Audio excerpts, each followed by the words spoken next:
Hello नमस्कार साथियों, आप सबों को फिर से अपना यूट्यूब चैनल माँ आशा ES पॉइंट में स्वागत है।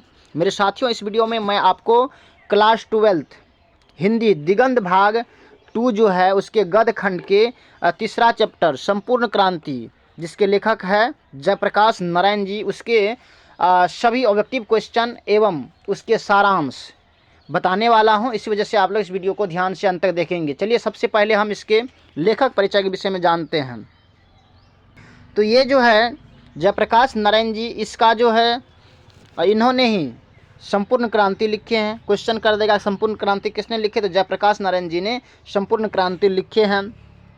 इसको लोकनायक भी कहते हैं, इसको लोकनायक भी कहते हैं और जेपी के नाम से भी ये जाना जाता है। इसका बचपन का नाम था बाबुल। ये सब क्वेश्चन इसलिए बता रहे हैं क्योंकि इसी से आपका ऑब्जेक्टिव क्वेश्चन तैयार होने वाला है और इसी से ऑब्जेक्टिव क्वेश्चन पूछा जाता है। बड़े होर जेपी नाम से प्रसिद्ध हुआ। बड़े होने पर जो है इसको जो है लोग जेपी के नाम से जानना शुरू कर दिया। बचपन का नाम था बाउल और बड़े होकर जेपी नाम से प्रसिद्ध हुआ। इसका जन्म जो है 11 अक्टूबर 1902 ईस्वी को हुआ। सिताब दियारा गांव, जो कि उत्तर प्रदेश के बलिया और बिहार के सारण जिला में पड़ता है, फैला हुआ है। और इसका मृत्यु की अगर बात करें तो वो 8 अक्टूबर 1978 ईस्वी को हुआ था। माता पिता इसके जो है फुलरानी माता का नाम था एवं हर्षु दयाल जो है इसके पिताजी का नाम था। इसकी पत्नी का नाम था प्रभावती देवी, जो प्रसिद्ध गांधीवादी ब्रजकिशोर प्रसाद की पुत्री थी। इसके जो है इसके पत्नी जो थी प्रभावती, उसके जो है पिताजी का नाम था ब्रजकिशोर प्रसाद। यह एक भाषण है, यह जो है एक क्या है, भाषण है, स्पीच जिसको हम कहते हैं। संपूर्ण क्रांति क्या है, यह एक स्पीच है जो 5 जून 1974 ईस्वी में पटना के गांधी मैदान में मतलब दिया गया था। इसका जो है 5 जून 1974 ईस्वी में पटना के गांधी मैदान में इसे दिया गया था, इस भाषण को। संपूर्ण क्रांति जो है वह जयप्रकाश नारायण का एक विचार का नारा था, जिसका मकसद सिर्फ और सिर्फ इंदिरा गांधी की सत्ता को उखाड़ फेंकने का था। लोकनायक जयप्रकाश नारायण ने कहा कि संपूर्ण क्रांति, देखिए ये सब आप सारांश में लिख सकते हैं। संपूर्ण लोकनारायण जयप्रकाश नारायण जी ने कहा कि संपूर्ण क्रांति में 7 क्रांतियाँ शामिल है: राजनीतिक, आर्थिक, सामाजिक, सांस्कृतिक, बौद्धिक, शैक्षणिक व आध्यात्मिक क्रांति। और जब हम लोग इन सभी क्रांति को मिला देते हैं, अर्थात इन 7 क्रांतियों को मिलाकर संपूर्ण क्रांति होती है।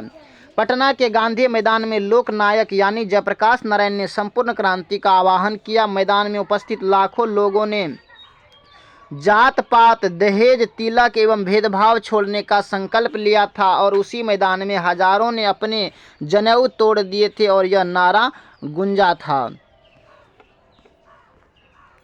जात पात छोड़ दो, तिलक दहेज छोड़ दो, समाज के प्रवाह को नई दिशा में मोड़ दो। संपूर्ण क्रांति इतनी उग्रवादी यानी कि भयानक थी कि केंद्र में जो सरकार थे कांग्रेस का, उनको सत्ता से हाथ धोना पड़ा। जयप्रकाश नारायण, जिसका एक हुंकार से पूरे नौजवान सड़कों पर उतर आते थे। बिहार में उठी संपूर्ण क्रांति की जो चिंगारी थी, वह पूरे देश में कोने कोने में फैलने लगी, अर्थात पूरे देश की जनता भड़क उठी। जयप्रकाश नारायण को जेपी के भी बुलाते थे। जयप्रकाश नारायण घर घर में क्रांति का पर्याय बन चुके थे। लालू यादव, नीतीश कुमार, रामविलास पासवान और सुशील कुमार मोदी, आज यह जितने भी नेता हैं उसी छात्र युवा संघर्ष वाहिनी का हिस्सा थे। लोकनायक जयप्रकाश नारायण जी कहते हैं कि संपूर्ण क्रांति से मेरा तात्पर्य समाज में सबसे अधिक दबे कुचले व्यक्ति को सत्ता के शिखर पर देखना है। जयप्रकाश नारायण की 5 जून को ही गई, यानी कि ये जो है 5 जून को जो है ये घोषणा किया गया था। कि भ्रष्टाचार मिटाना, बेरोजगारी खत्म करना, शिक्षा में क्रांति लाना आदि ऐसे चीज़ें हैं जो कि आज भी पूर्ण रूप से नहीं है, क्योंकि यह उसी व्यवस्था की उपज है। यह तभी पूरी हो सकती है जब संपूर्ण व्यवस्था बदल जाएगी। दल विहीन लोकतंत्र किसके मूल उद्देश्य में है? क्वेश्चन है, दल विहीन लोकतंत्र किसके मूल उद्देश्य में है? तो आपके सामने देखिए, यहाँ से हम आपका ऑब्जेक्टिव शुरू कर दिए हैं। तो आपके सामने ऑप्शंस है साम्यवाद, दूसरा है मार्क्सवाद तथा लेनिनवाद, तीसरा है समाजवाद और चौथा है आपके सामने अधिनायकवाद। इसका जो करेक्ट आंसर होगा वो हो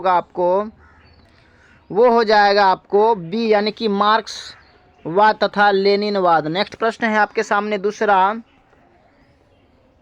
जयप्रकाश नारायण के बचपन का नाम क्या था? आपके सामने ऑप्शंस है ददन या बवन, बाबुल या दीना। तो इसका जो करेक्ट आंसर होगा वो हो जाएगा आपको सी, यानी कि बाबुल। नेक्स्ट प्रश्न है आपके सामने,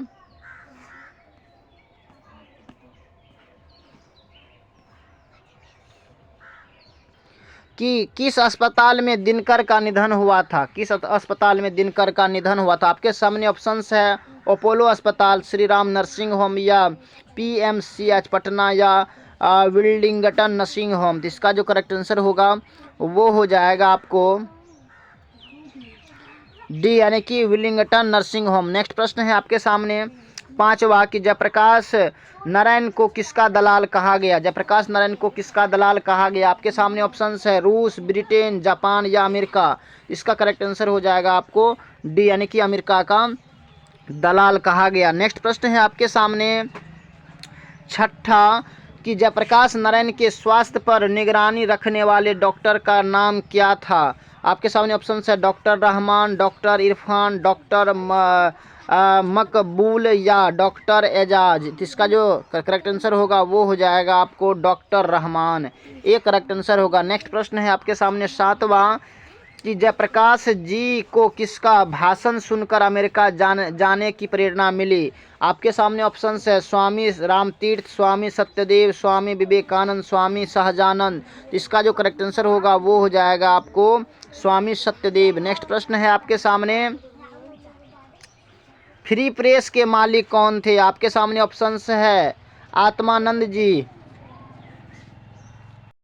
दूसरा है आपका शिवानंद गोस्वामी, तीसरा है सदानंद जी का, उसके बाद है सदानंद गुप्त। इसका जो करेक्ट आंसर होगा वो हो जाएगा आपको सी, यानी कि सदानंद जी का। नेक्स्ट प्रश्न है आपके सामने नौवां, कि ब्रेन ऑफ बॉम्बे किसे कहा जाता था? ब्रेन ऑफ बॉम्बे किसे कहा जाता था? आपके सामने ऑप्शंस है उमाशंकर दीक्षित को, शीला दीक्षित को, सुरेंद्र दीक्षित को या हृदय नारायण दीक्षित को। तो इसका जो करेक्ट आंसर होगा वो हो जाएगा आपको ए, यानी कि उमाशंकर दीक्षित को। नेक्स्ट प्रश्न है आपके सामने दसवां, कि जयप्रकाश नारायण ने ISC की परीक्षा कहाँ से पास की? आपके सामने ऑप्शंस है Patna college, Patna science college या हिंदू विश्वविद्यालय या बिहार विद्यापीठ। इसका जो करेक्ट आंसर होगा वो हो जाएगा आपको डी, यानी कि बिहार विद्यापीठ। नेक्स्ट प्रश्न है आपके सामने 11वां, की लेनिन की मृत्यु कब हुई थी? आपके सामने ऑप्शंस है 1925 में, 1932 में, 1938 में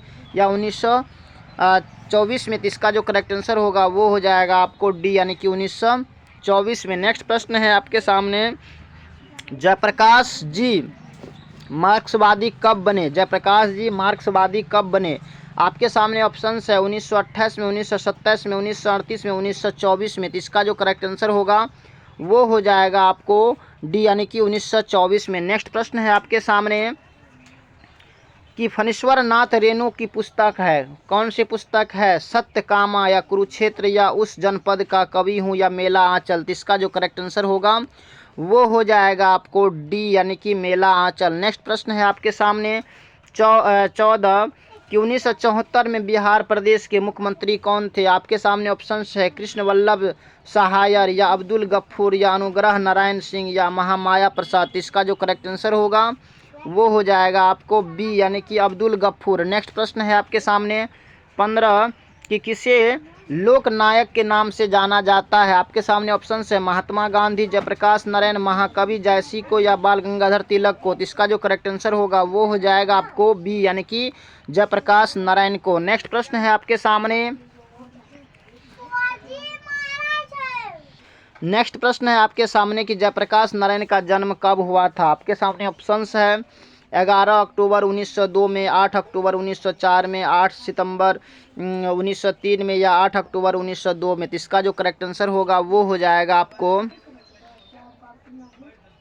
इसका जो करेक्ट आंसर होगा वो होगा 11 अक्टूबर 1902 ईस्वी को। नेक्स्ट प्रश्न है आपका 17 कि जयप्रकाश नारायण की पत्नी का नाम था, क्या नाम था? लीलावती देवी, अमरावती देवी, प्रभावती देवी या प्रभा सिन्हा। तो इसका जो करेक्ट आंसर होगा वो हो जाएगा आपको सी, यानी कि प्रभावती देवी। नेक्स्ट प्रश्न है आपके सामने 18 रिकंस्ट्रक्शंस ऑफ इंडियन पॉलिटी किसकी रचना है? आपके सामने ऑप्शन है जवाहरलाल नेहरू, राम मनोहर लोहिया या मदन मोहन मालवीय या जयप्रकाश नारायण। तो इसका जो करेक्ट आंसर होगा वो हो जाएगा आपको डी, यानी कि जयप्रकाश नारायण। नेक्स्ट प्रश्न है आपके सामने प्रजा सोशलिस्ट पार्टी का गठन कब हुआ?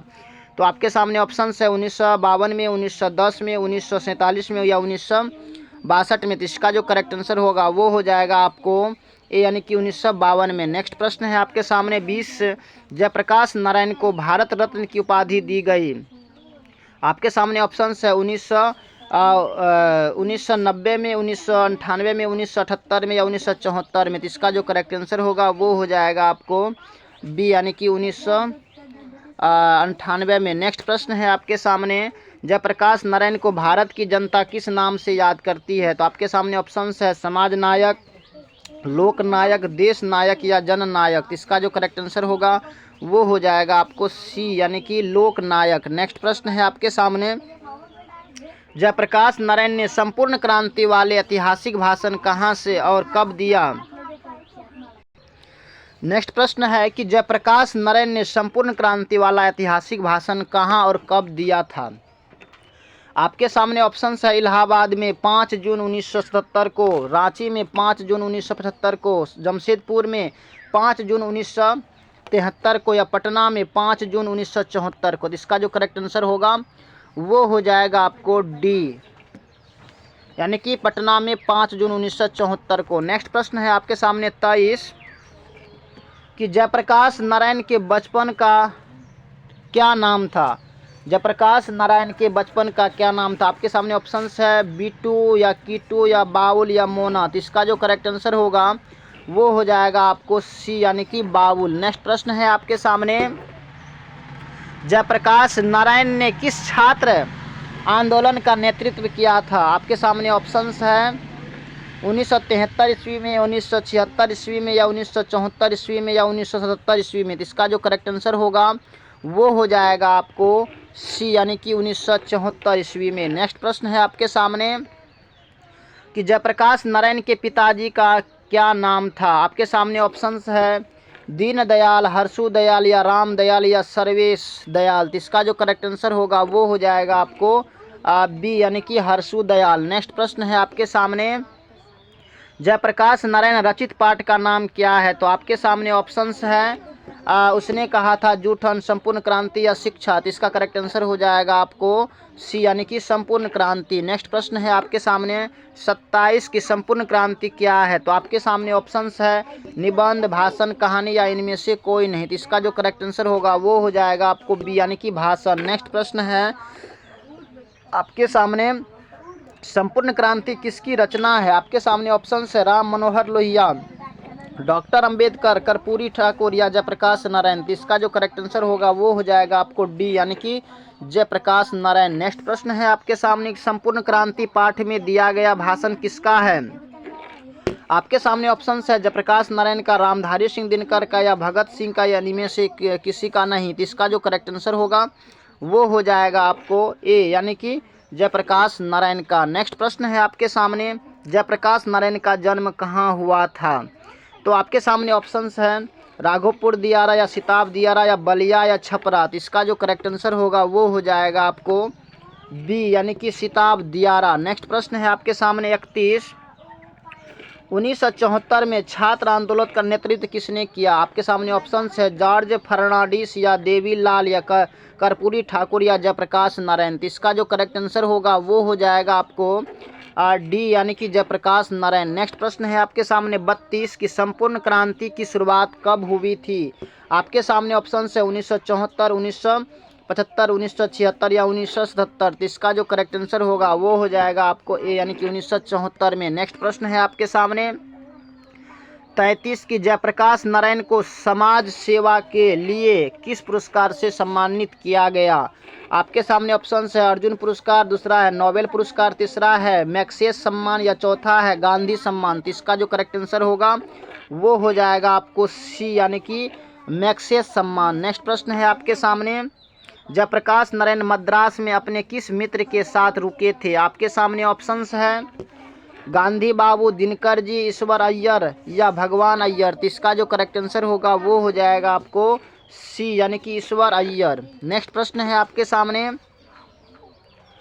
कि जयप्रकाश नारायण के अनुसार देश का भविष्य किसके हाथों में है? तो आपके सामने ऑप्शंस है नेताओं के, नई पीढ़ी के, पुरानी पीढ़ी के, पूंजीपतियों के। तो इसका जो करेक्ट आंसर होगा वो हो जाएगा आपको बी यानी कि नई पीढ़ी के। नेक्स्ट प्रश्न है आपके सामने दिनकर जी को किसके घर पर दिल का दौरा पड़ा था? आपके सामने ऑप्शंस है रामनाथ जी गोयनका के या गंगा बाबू के या जयप्रकाश नारायण के या ईश्वर अय्यर के। तो इसका जो करेक्ट आंसर होगा वो हो जाएगा आपको ए यानी कि रामनाथ जी गोयनका के। नेक्स्ट प्रश्न है आपके सामने 37 संपूर्ण क्रांति का नारा किसने दिया था? आपके सामने ऑप्शंस है दिनकर जी, जयप्रकाश नारायण जी, मोरारजी देसाई या ईश्वर अय्यर। तो इसका जो करेक्ट आंसर होगा वो हो जाएगा आपको बी। अब नेक्स्ट प्रश्न है आपके सामने जयप्रकाश नारायण ने बिहार विद्यापीठ में कौन सी परीक्षा दी? मैट्रिक की या आईएससी की या बीए की या इनमें से कोई नहीं? इसका करेक्ट आंसर हो जाएगा आपको आईएससी की। नेक्स्ट प्रश्न है आपके सामने पुलिस के बड़े उच्चाधिकारी ने किसके मुंह से सुना था कि जयप्रकाश नारायण नहीं होते तो बिहार जल गया होता? तो आपके सामने ऑप्शंस है दिनकर जी के या बेनीपुरी के या गोयनका जी के या दीक्षित जी के। इसका जो करेक्ट आंसर होगा वो हो जाएगा आपको डी यानी कि दीक्षित जी के। नेक्स्ट प्रश्न है आपके सामने जयप्रकाश नारायण किस मित्रता को ठोस मानते थे? आपके सामने ऑप्शंस है पुराने ज़माने की, नए ज़माने की, अंडरग्राउंड ज़माने की या इनमें से कोई नहीं। तो इसका जो करेक्ट आंसर होगा वो हो जाएगा आपको सी यानी कि अंडरग्राउंड ज़माने की। नेक्स्ट प्रश्न है आपके सामने नेक्स्ट और अंतिम प्रश्न है आपके सामने जयप्रकाश नारायण किसको भाई कहते थे? आपके सामने ऑप्शंस है दिनकर जी को, जवाहर लाल जी को या रामनाथ गोयनका को या गंगा बाबू को। तो मेरे साथियों इसका आंसर हम बिल्कुल नहीं बताने वाले हैं, आप हमें कमेंट में बताएंगे कि इसका करेक्ट आंसर क्या होगा। बाकी ये वीडियो आपको कैसा लगा आप हमें कमेंट में बताएंगे। अगर आप पर डे इस चैनल के माध्यम से अगर आप पढ़ना चाहते हैं तो प्लीज़ आप हमारे यूट्यूब चैनल को सब्सक्राइब करेंगे, क्योंकि इस चैनल के माध्यम से आपके जितने भी इंटर में जितने भी सब्जेक्ट है सबका फ्री में आपको पढ़ाया जाएगा। बाकी अगर इसका पीडीएफ लेना चाहते हैं तो आप जो है मेरा व्हाट्सएप ग्रुप ज्वाइन करके आप वहां से इसका फ्री में पीडीएफ ले सकते हैं। बाकी thanks very much, all the best. फिर मिलते हैं आगे की वीडियो में, तब तक के लिए जय हिंद।